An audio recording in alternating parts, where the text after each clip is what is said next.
Shri Edappadi K Palaniswami, Shri Nainar Nagendran, doctor L Murugan, Shri K Annamalai, Shrimati Vanathi Srinivasan, Shri SP Velumani, Shri Pollachi Jayaraman, Shri Bhojarajan,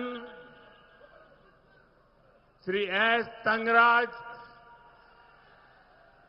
Shri Udumalai K Radhakrishnan,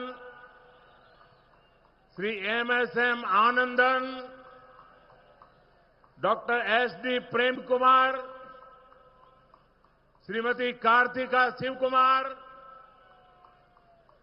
Shri Shunuvelu, Shri K R Jayaraman, Shri Amman K Arjunan, Shri S Damodaran, Shri P R G Arun Kumar, Shri O K Chinnaraj, Shri VP Kandasamy, Shri एनएसएन Nataraj, Shri KP Paramasivam, all other leaders on stage, in அன்பாரன் தமிழ் சகோதரர்களே வணக்கம். First of all, I offer my prayers to Konai Amman and Bhagwan Murugan of Marudmalai.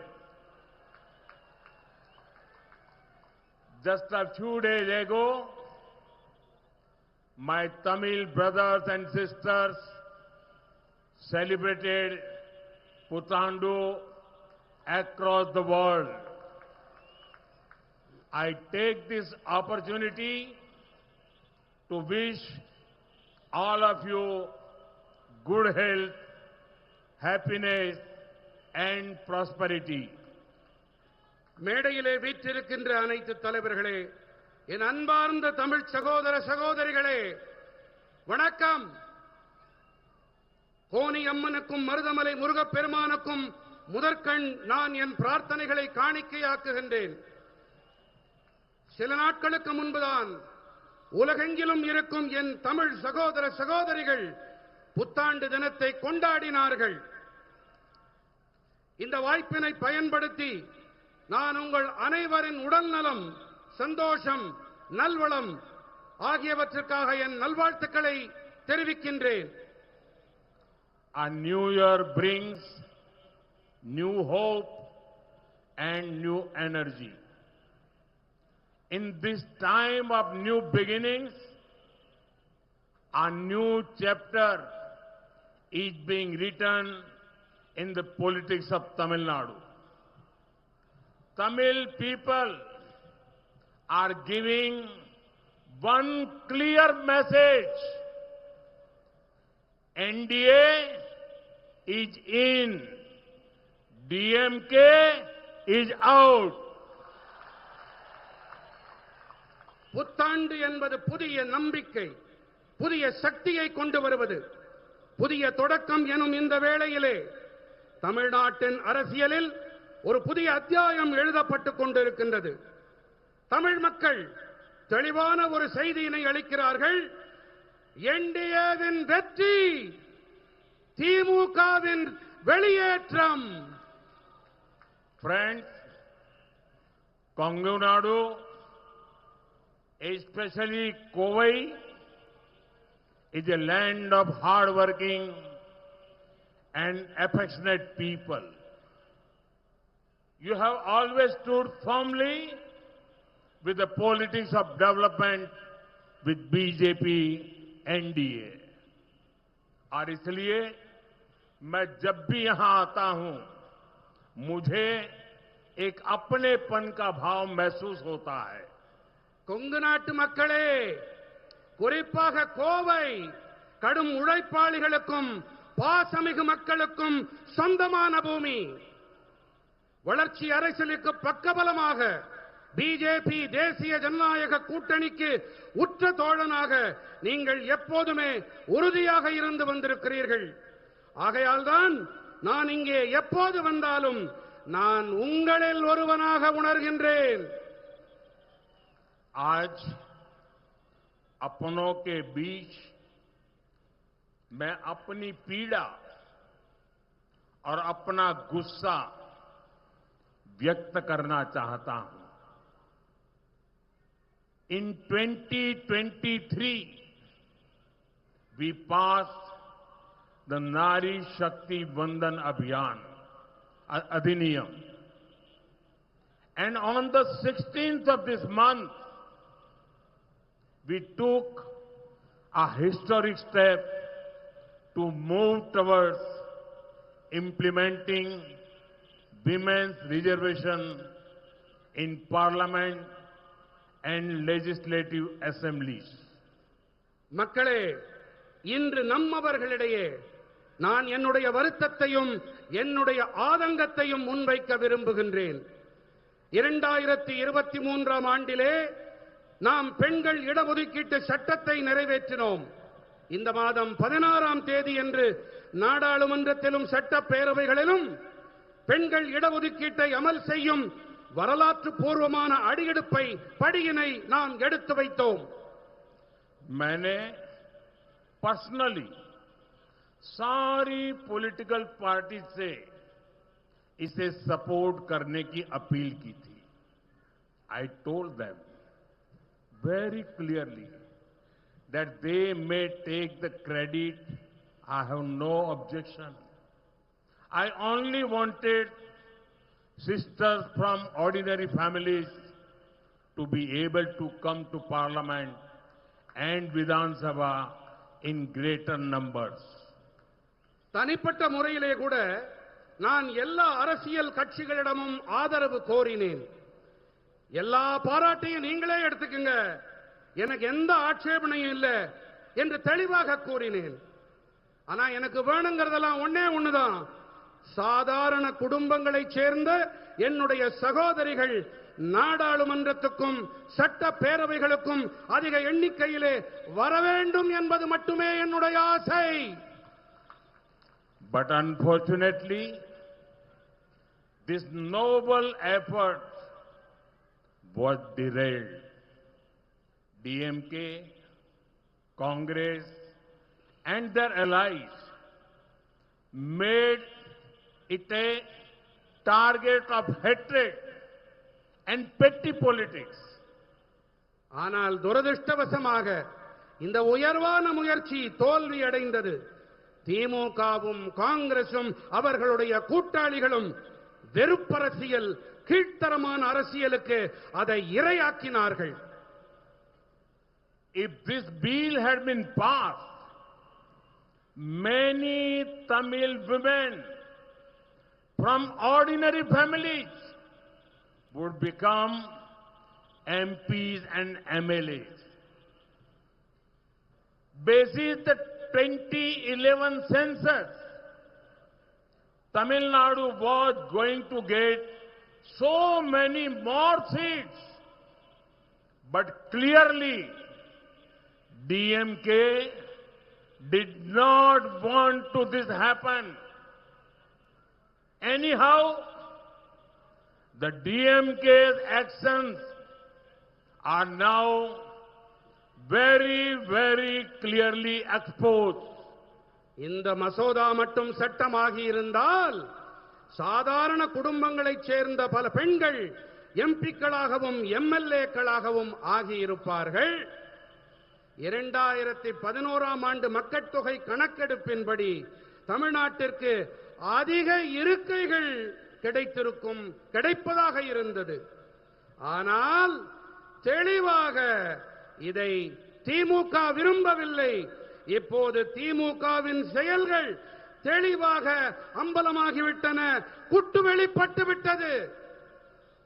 By wearing black clothes, DMK cannot cover up their wrong intentions. I want to tell the DMK that people know your black deeds. You cannot escape your black deeds any longer. Janata DMK के काले कारनामे अच्छी तरह से जान चुकी है। झूठ फैलाने से डीएमके के काले कारनामे छिपने वाले नहीं है। கருப்பு உடைகள் அணிந்து திமுக தங்களுடைய தீய எண்ணங்களுக்கு திரை போட்டு விட முடியாது என்று திமுகவுக்கு நான் கூறிக்கொள்ள விரும்புகின்றேன். உங்களுடைய கெட்ட செயல்களின் பலன்களிலிருந்து உங்களால் இனி தப்பவே முடியாது. மக்கள் உங்களின் உண்மையான முகங்களை தெரிந்து கொண்டு விட்டார்கள். பொய்களை பேசித் திரியும் திமுகவால் இனிமேல் புரட்டுக்களை புனை சுருட்டுக்களை மறைக்க முடியாது. और मैं तमिलनाडु की जनता को एश्योर करता हूं, I assure you all that this is nothing the end of our fight. This is just the beginning. BJP और एनडीए आपके अधिकारों के लिए संघर्ष करते रहेंगे. தமிழர்களே, உங்களுக்கு நான் ஒன்று உறுதிபட கூறிக்கொள்ள விரும்புகின்றேன். இது எங்களுடைய போராட்டத்தின் முடிவு அல்ல, இது தொடக்கம்தான்.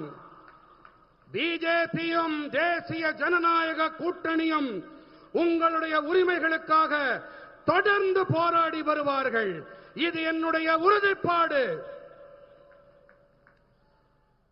इस कार्यक्रम के बाद आज रात को 8:30 बजे 8:30 मैं राष्ट्र के नाम अपनी बात बताने वाला हूं. इस विषय पर मैं विस्तार से चर्चा करने वाला हूं. இந்த நிகழ்ச்சி நிறைவடைந்த பிறகு இன்று இரவு 8:30 மணி அளவிலே நான் நாட்டு மக்களிடம் உரையாற்ற விரும்புகின்றேன். இந்த விஷயம் குறித்து விரிவாக நான் நாட்டு மக்களிடம் பகிர்ந்து கொள்ள இருக்கிறேன். அனைவரும் தவறாது கேளுங்கள். Today, DMK had no achievement to showcase, no real issues to raise. That is why they resorted to spreading false fears about a reduction in Tamil Nadu seats. DMK had said earlier that current proportional representation must be maintained. और हमने इसी का प्रस्ताव भी दिया था, लेकिन अब इन लोगों ने यू टर्न कर लिया. இன்று பெருமையாக சொல்லிக்கொள்ள திமுகவிடம் எந்த சாதனைகளும் கிடையாது. குற்றம் சொல்ல உண்மையான எந்த பிரச்சனைகளும் இல்லை. அதனால்தான் தமிழ்நாட்டின் இருக்கைகள் குறைப்பு பற்றி பொய்யான பயங்களை பரப்ப தொடங்கி இருக்கின்றார்கள். தற்போது இருக்கும் விகிதாச்சார அடிப்படையிலான பிரதிநிதித்துவம் தக்க வைக்கப்பட வேண்டும் என்று திமுக முன்பு கூறியது. நாங்கள் இதன் அடிப்படையில் தான் மசோதாவை முன்வைத்தோம். ஆனால் அப்போது ஒன்ன சொன்னாங்க, இப்போது மாற்றி பேசுகிறார்கள். Why does it trouble DMK and Congress to see ordinary women rights?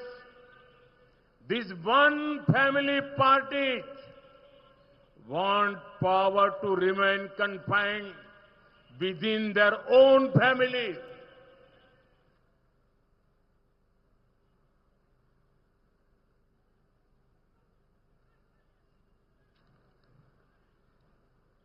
சாதாரண பெண்கள் உயர்வடைந்தால் ஏன் திமுகவிற்கும் காங்கிரசிற்கும் ஏறுகிறது?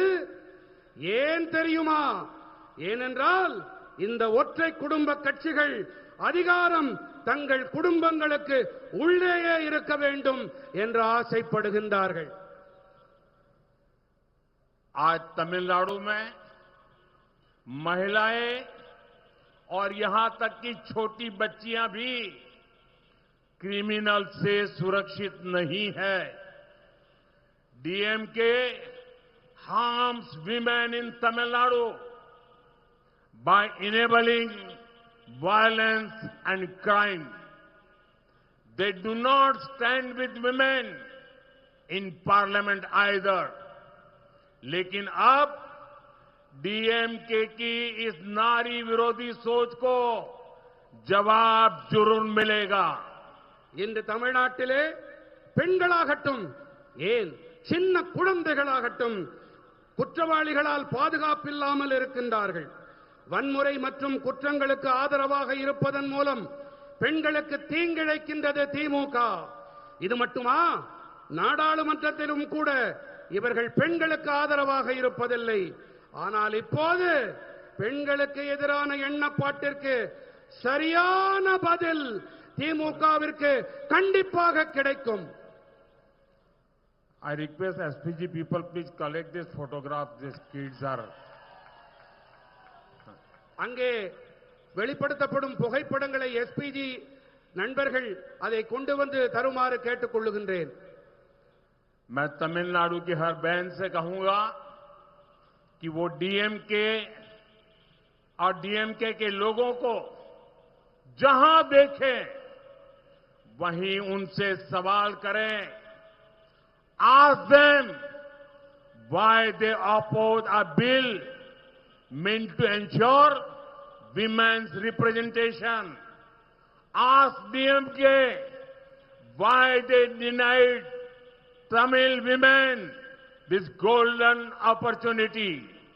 And on April 23rd, give them a clear and powerful message. நான் தமிழ்நாட்டின் ஒவ்வொரு சகோதரியிடமும் கூறிக்கொள்ளுகின்றேன், திமுக காரர்களை நீங்கள் எங்கே பார்த்தாலும் அங்கே அவர்களிடம் கேள்வி எழுப்புங்கள். பெண்களின் பிரதிநிதித்துவத்தை உறுதி செய்யும் மசோதாவினை ஏன் அவர்கள் எதிர்த்தார்கள் என்று கேளுங்கள். பெண்களுக்கான இந்த பொன்னான வாய்ப்பை ஏன் தமிழ் பெண்களுக்கு மறுத்தார்கள் என்று கேளுங்கள். மேலும் ஏப்ரல் மாதம் 23ஆம் தேதியன்று தெளிவான பலமான செய்தியினை அவர்களுக்கு நீங்கள் அளியுங்கள். I see Tamil Nadu as an important engine of growth for India. In the last 11 years, the center has provided more than 14 lakh crore rupees to Tamil Nadu.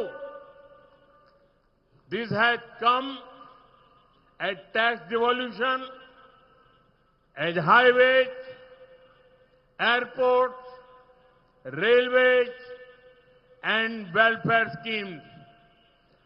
Congress और डीएमके जब दिल्ली में राज करते थे, तब तमिलनाडु को जितने पैसे मिले थे, ये धनराशि उससे कई गुना ज्यादा है. இந்தியாவின் வளர்ச்சிக்கான முக்கியமான என்ஜினாக தமிழ்நாட்டினை நான் பார்க்கின்றேன். கடந்த 11 ஆண்டுகளாக 14 லட்சம் கோடி ரூபாய்க்கும் அதிகமான நிதியை தமிழ்நாட்டிற்கு மத்திய அரசு அளித்திருக்கின்றது.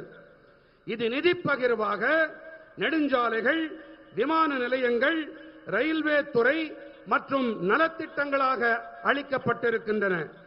காங்கிரசும் திமுகவும் ஆட்சி செய்த காலத்திலே தமிழ்நாட்டிற்கு அளிக்கப்பட்ட நிதியை விட இந்த தொகை பல மடங்கு அதிகம். Over the past 5 years, two things have increased to record levels in Tamil Nadu. The first is one family's wealth, and the second is Tamil Nadu's death. The DMK's top family is becoming richer and richer, while the debt on each person of Tamil Nadu is becoming more and more. நண்பர்களே, கடந்த 5 ஆண்டுகளாக தமிழ்நாட்டிலே 2 விஷயங்கள் சாதனை அளவுகளை எட்டியிருக்கின்றன. முதலாவதாக ஒரு குடும்பத்தின் சொத்து, இரண்டாவது தமிழ்நாட்டின் கடன். தமிழ்நாட்டின் உச்சபட்ச குடும்பம் மேலும் மேலும் பணக்காரர்களாகி வருகின்றார்கள். ஆனால் தமிழ்நாட்டிலே ஒவ்வொருவர் மீதும் இருக்கின்ற கடனோ மேலும் மேலும் மேலும் கூடிக்கொண்டே போகின்றது. DMK's policy is by the family, of the family and for the family. CM, same family. Deputy CM, same family. Prominent MP in Delhi, same family. Films, media houses, many such things controlled by one family. यहां तक कि DMK के senior नेताओं को भी एक परिवार के जूनियर मोस्ट मेंबर्स के सामने झुकना पड़ रहा है. திமுகவின் கொள்கை என்ன? குடும்பத்திற்கு, குடும்பத்தால், குடும்பத்திற்காக, அவ்வளவுதான். முதலமைச்சர் அதே குடும்பம், துணை முதலமைச்சர் அதே குடும்பம், தில்லியில் இருக்கும் முக்கியமான எம்பிக்கள் அதே குடும்பம், திரைப்படங்கள், ஊடக நிறுவனங்கள், இப்படி பல துறைகளை ஒரே குடும்பம் தன் கட்டுப்பாட்டிலே வைத்திருக்கிறது. எந்த அளவுக்கு என்றால் திமுகவின் மூத்த தலைவர்கள் கூட ஒரு குடும்பத்தின் மிக இளைய உறுப்பினர்களிடம் தலை தாழ்த்தி நடந்து கொள்ள வேண்டியிருக்கின்றது. Whenever I meet people from Tamil Nadu, they tell me there is a big competition in the family here.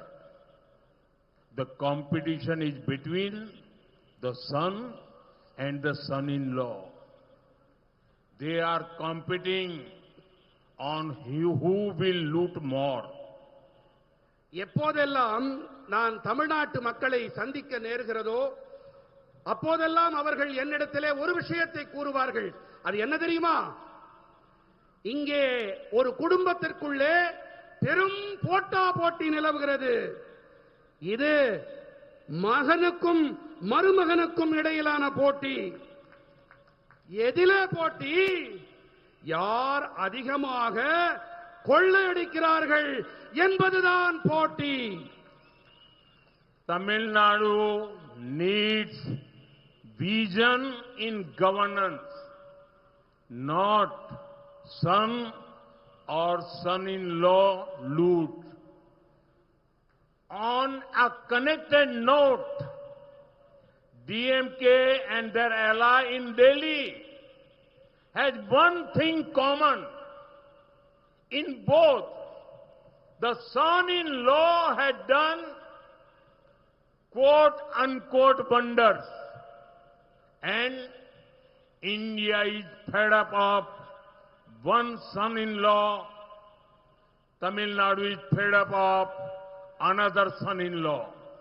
इन दोनों परिवारों के भ्रष्टाचार से जनता बहुत परेशान है.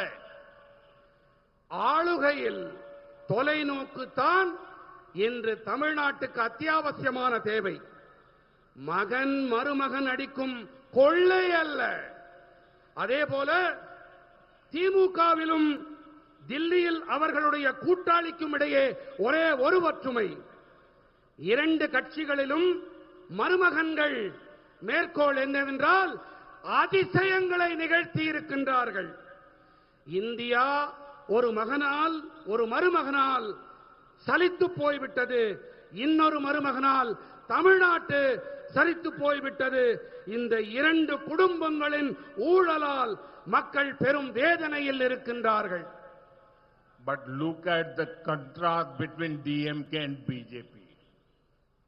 Take the example of a proud son of Coimbatore, Thiru C.P. Radhakrishnan ji. no political background. He grew through honesty and hard work. For example, when he was in the choir board, he took its export to record levels. Now, a son of Coimbatore is our vice president. ஆனால் திமுகவிற்கும் பிஜேபிக்கும் இடையிலான வித்தியாசத்தை பாருங்கள்.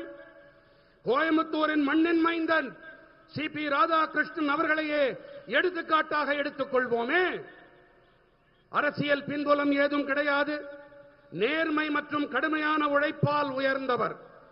தென்னை நார் வாரியத்தில் இருந்தபோது ஏற்றுமதியை சாதனை அளவுகளுக்கு கொண்டு சென்றார். இப்போது கோயம்புத்தூரின் மண்ணின் மைந்தன் ஒருவர் நமது துணை குடியரசுத் தலைவராக இருக்கின்றார். कोयम्बतूर के लोगों ने हमेशा से डीएमके की भ्रष्ट और माफिया स्टाइल राजनीति को नकारा है. Therefore, DMK looks at this region with a feeling of political revenge. Remember how a member of DMK's top family insulted the people a few months ago. Now they have sent here a politician known for massive scams, including test-back scam. திமுகவின் ஊழல் மலிந்த ரவுடியீச அரசியலை கோயம்புத்தூர் மக்கள் எப்போதுமே புறக்கணித்து வந்திருக்கின்றார்கள். ஆகையால் தான் இந்த பகுதியை ஒரு அரசியல் பழிவாங்கும் நோக்கோடுதான் திமுக அணுகி வந்திருக்கின்றது. திமுகவின் உச்சபட்ச குடும்பத்தின் உறுப்பினர் ஒருவர் கோவை மக்களை சில மாதங்களுக்கு முன்னால் எப்படி அவமானம் செய்தார் என்பது நினைவிருக்கிறது இல்லையா? டாஸ்மாக் ஊழல் போன்ற பெரிய பெரிய மோசடிகளுக்கு பெயர் போன ஒரு அரசியல்வாதியை இப்போது இங்கே அவர்கள் அனுப்பியிருக்கின்றார்கள். Friends, when there is a double engine government, work moves faster. Schemes reach people quicker. Benefits multiply. நண்பர்களே, டபுள் என்ஜின் அரசாங்கம் இருக்கும்போது வேலைகள் மும்முரமாக வேகமாக நடக்கின்றன. மக்கள் நல திட்டங்கள் விரைவாக மக்களை சென்றடைகின்றன. ஆதாயங்கள் பல மடங்காகின்றது. Take the PM Suryagar scheme for example. For now, it has reached only 8,000 homes in Coimbatore. Each home got about 75,000 rupees subsidy for rooftop solar from central government. So 8,000 homes means total about 60 crore rupees given by the center. பிரதம மந்திரி சூரிய சக்தி வீடுகள் திட்டத்தையே எடுத்துக்காட்டாக எடுத்துக்கொள்வோமே. இப்போது இது கோயம்புத்தூரில் 8,000 வீடுகளை மட்டுமே சென்றடைந்திருக்கிறது. ஒவ்வொரு வீட்டிற்கும் இந்த கூரை மீதான சூரிய சக்தி அமைப்பிற்கு சுமார் 75,000 ரூபாய் மத்திய அரசு தரப்பிலிருந்து மானியம் கிடைத்தது. ஆக 8,000 வீடுகள் என்றால் சுமார் 60 கோடி ரூபாயை மத்திய அரசு அளித்திருக்கின்றது. But benefit does not stop at subsidy. Solar power cuts electricity bills. People save money. According to one calculation, each home saves about 2,000 rupees every month on power bills. 8,000 homes together save about 1.6 crore rupees every month. That is about 19 crore rupees every year. ஆனால் ஆதாயம் மானியத்தோடு மட்டும் நின்று போவதில்லை. சூரிய சக்தி மின்சாரத்தால் மின் கட்டணம் குறைகிறது. மக்களால் பணத்தை சேமிக்க முடிகிறது. மின் கட்டணத்தால் மட்டுமே ஒவ்வொரு வீடும் சுமார் 2,000 ரூபாய் மாதந்தோறும் சேமிக்கிறது என்கிறது ஒரு கணக்கீடு. 8,000 வீடுகள் ஒட்டுமொத்தமாக சுமார் 1.6 கோடி ரூபாயை ஒவ்வொரு மாதமும் சேமிக்கின்றார்கள். அப்படி என்றால் ஒவ்வொரு ஆண்டும் 19 கோடி ரூபாய் சேமிப்பு. With an active state government, if the scheme reaches 1 lakh homes, imagine the impact. The business for local solar vendors goes up. Subsidy from center to people of Coimbatore would be around 800 crore rupees. Every year, people saving on electricity would be around 250 crore rupees. सोचिए, बिजली बिलों में लगभग 250 करोड़ रुपए से भी ज्यादा की बचत. சுறுசுறுப்பாக செயல்படும் ஒரு மாநில அரசு இருந்தால் இந்த திட்டம் 1 லட்சம் வீடுகளை சென்றடைந்தால் அது ஏற்படுத்தக்கூடிய தாக்கத்தை கற்பனை செய்து பாருங்கள். சூரிய சக்தி பொருட்களை தயாரிக்கும் உள்ளூர் வியாபாரியின் வியாபாரம் அதிகரிக்கிறது. கோயம்புத்தூர் மக்களுக்கு மத்திய அரசிடமிருந்து கிடைக்கும் மானியம் சுமார் 800 கோடி ரூபாய் ஆகும். ஒவ்வொரு ஆண்டும் மக்கள் மின்சாரத்தால் சேமிக்கும் தொகை மட்டும் சுமார் 250 கோடி ரூபாயாக இருக்கும். This reduces the burden on the government to give power subsidies. Government saves money and can fund other welfare schemes.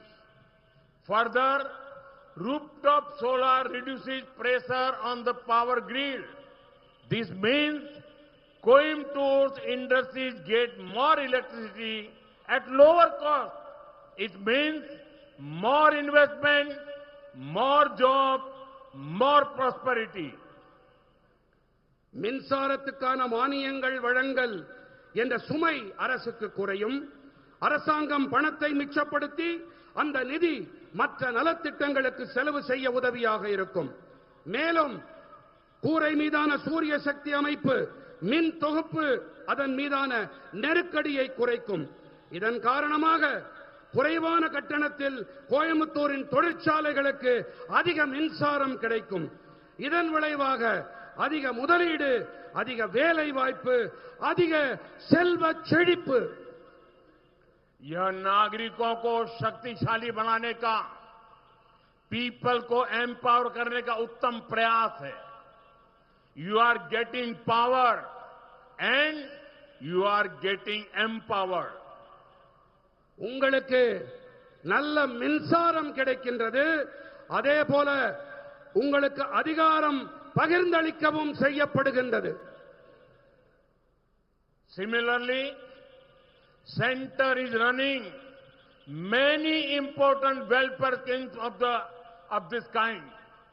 Crores of bank accounts, homes, water connections, gas connections, and Mudra loans have made a real impact.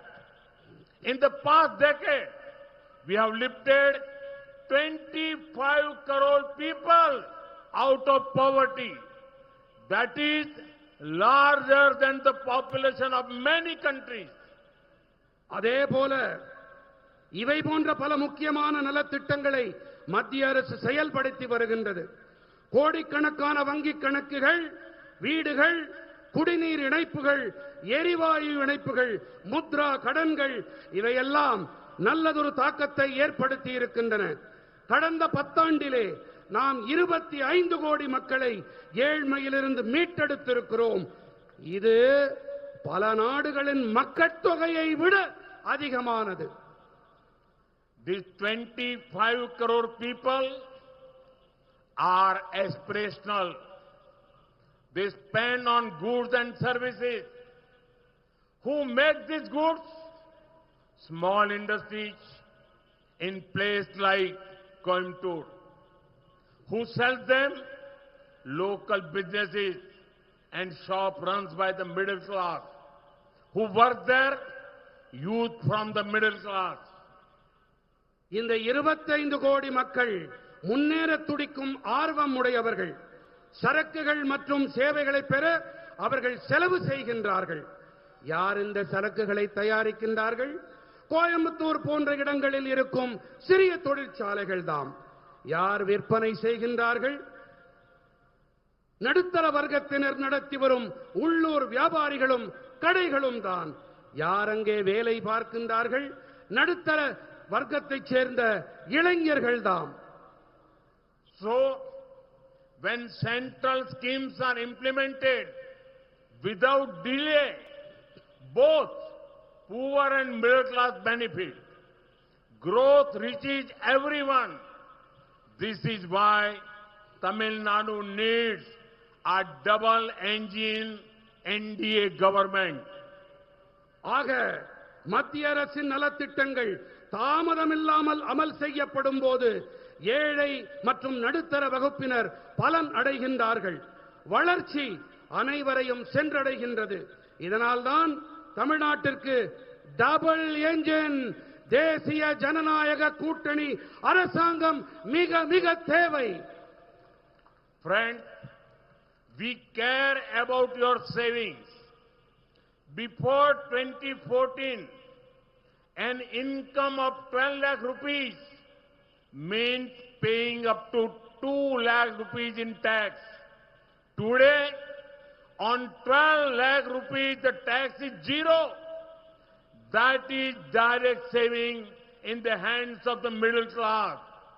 We added another layer of relief by reducing GST rates.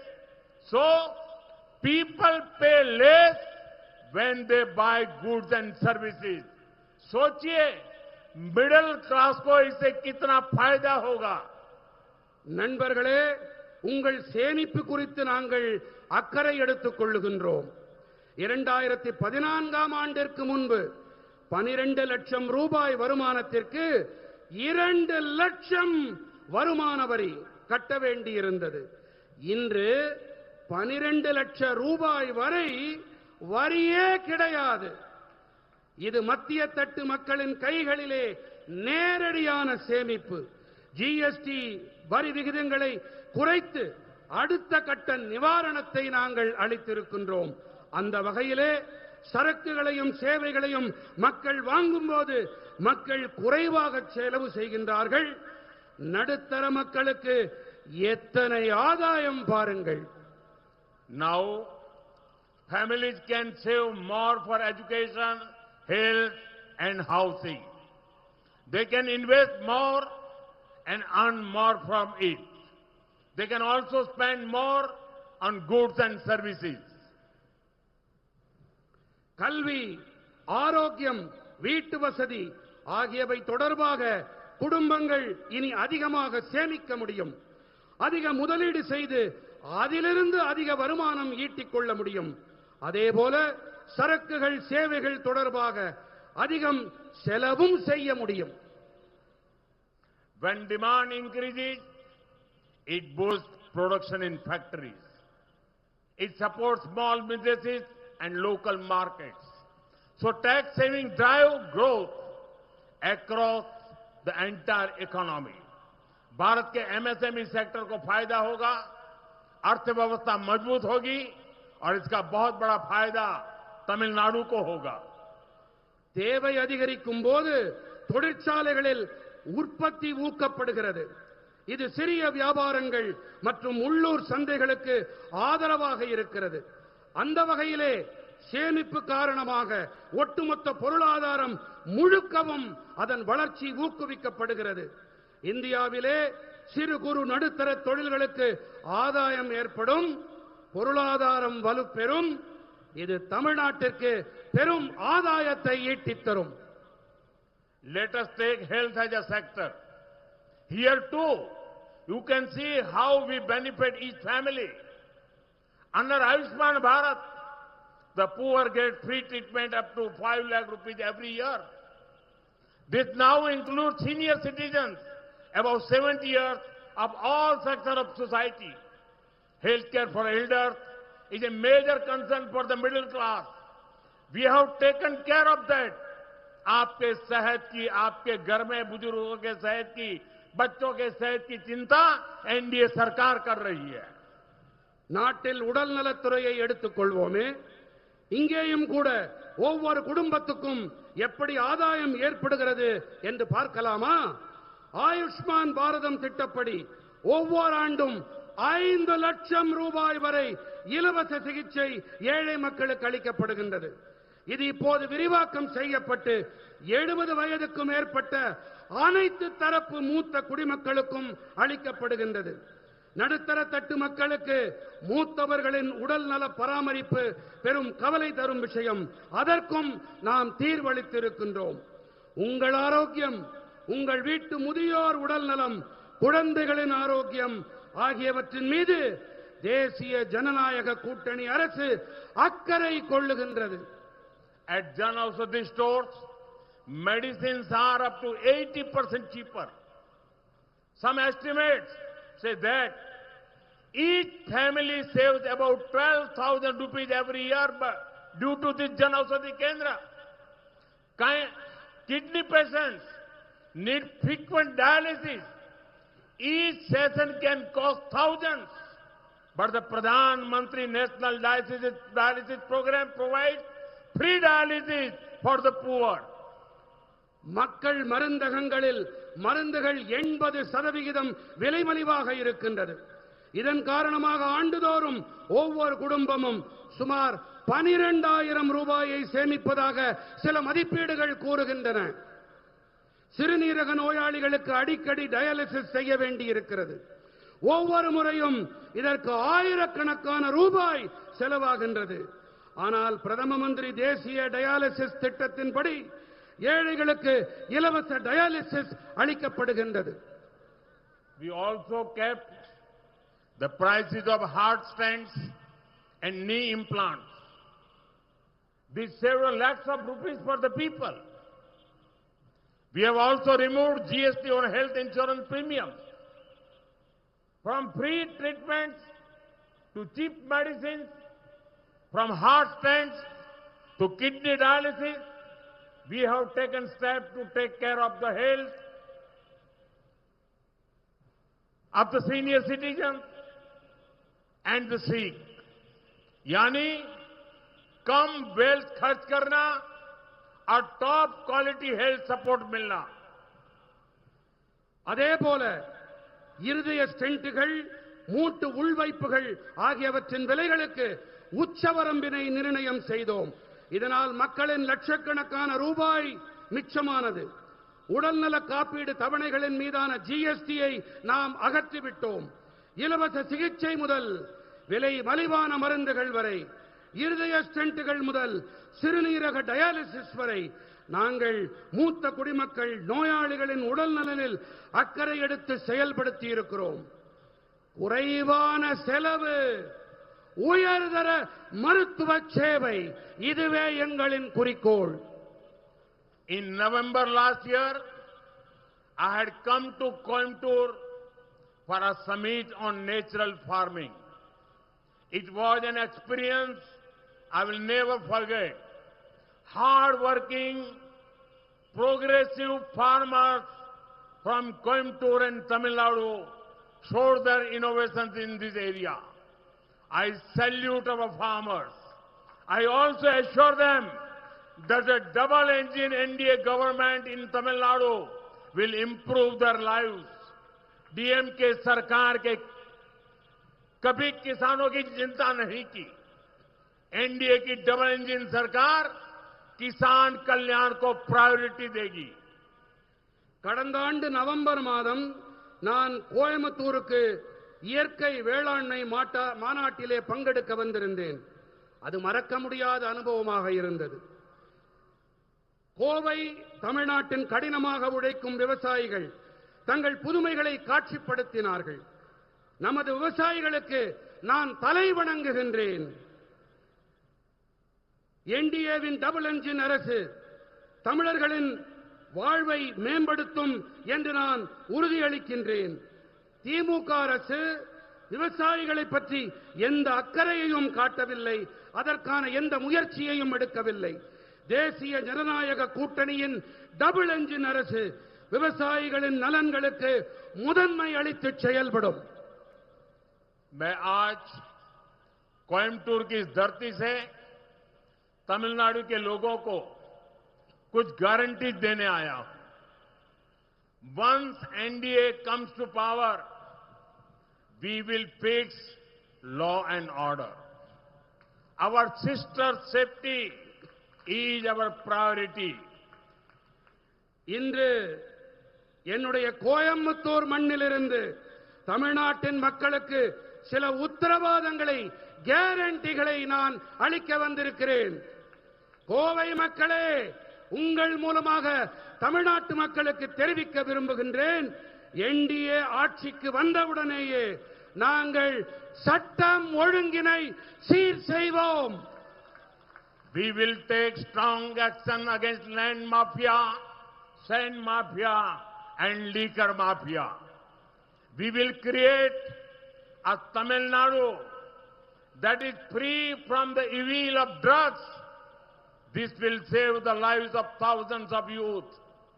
நில அபகரிப்பு பெருங்குற்றவாளிகள், மணல் அள்ளும் பெருங்குற்றவாளிகள், மதுபான பெருங்குற்றவாளிகள் ஆகியோருக்கு எதிராக கடுமையான நடவடிக்கை எடுப்போம். போதைப் பொருள் என்ற தீமையினை, தமிழ்நாட்டினை, அது இல்லாத தமிழ்நாட்டினை நாங்கள் உருவாக்குவோம். இது ஆயிரக்கணக்கான இளைஞர்களின் வாழ்வினை பாதுகாக்கும். We will end the DMK's transfer posting scams and corruption. We will investigate all of DMK's scams and take action. यहां की सारी भर्तियों में पारदर्शिता होगी और यहां के लाखों नौजवानों को रोजगार मिलेगा. திமுகவின் இடமாற்றத்திற்காக பணம் பெறுதல், பண மோசடி, ஊழல் ஆகியவற்றுக்கு நாங்கள் முடிவு கட்டுவோம். திமுக செய்திருக்கும் அனைத்து மோசடிகளையும் புலனாய்வு செய்து நடவடிக்கை எடுப்போம். மேலும் இங்கே அனைத்து நியமனங்களும் ஒளிவு மறைவற்ற முறையிலே நடக்கும். மேலும் இங்கே இடமாற்றத்திற்காக இங்கே லட்சக்கணக்கான இளைஞர்களுக்கு இங்கே வேலை வாய்ப்பு உருவாக்கப்படும். मैं विशेष रूप से अपने बीजेपी के और एनडीए के कार्यकर्ता साथियों से भी कहूंगा, in the coming days reach every household in this region, meet every voter, especially first time voters and women voters. குறிப்பாக நான் பிஜேபியின் காரியகர்த்தர் நண்பர்களுக்கு ஒன்று கூறிக்கொள்ள விரும்புகின்றேன். வரவிருக்கும் நாட்களிலே இந்த பகுதியிலே இருக்கும் ஒவ்வொரு வீட்டுக்கும் செல்லுங்கள். ஒவ்வொரு வாக்காளரையும், குறிப்பாக முதல் முறை வாக்களிக்கும் வாக்காளர்கள், பெண்கள் ஆகியோரை சந்தியுங்கள். Explain NDA's vision to them, expose DMK's failures, tell people that this election is about Tamil Nadu's future.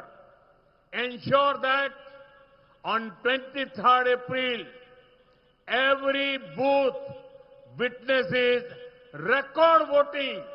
आइए साथ मिलकर विकसित तमिलनाडु बनाएं, विकसित भारत बनाएं.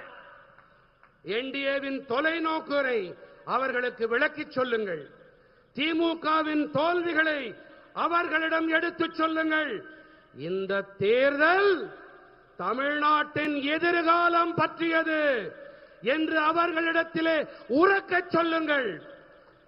ஏப்ரல் 23ஆம் தேதியன்று ஒவ்வொரு பூத்திலும் வரலாறு காணா வாக்களிப்பு நடப்பதை நீங்கள் உறுதி செய்யுங்கள். வாருங்கள், நாம் அனைவரும் இணைந்து வளர்ச்சியடைந்த தமிழ்நாட்டை உருவாக்குவோம், வளர்ச்சியடைந்த பாரதத்தை படைப்போம். பாரத் மாதா கி, பாரத் மாதா கி, பாரத் மாதா கி. வணக்கம்.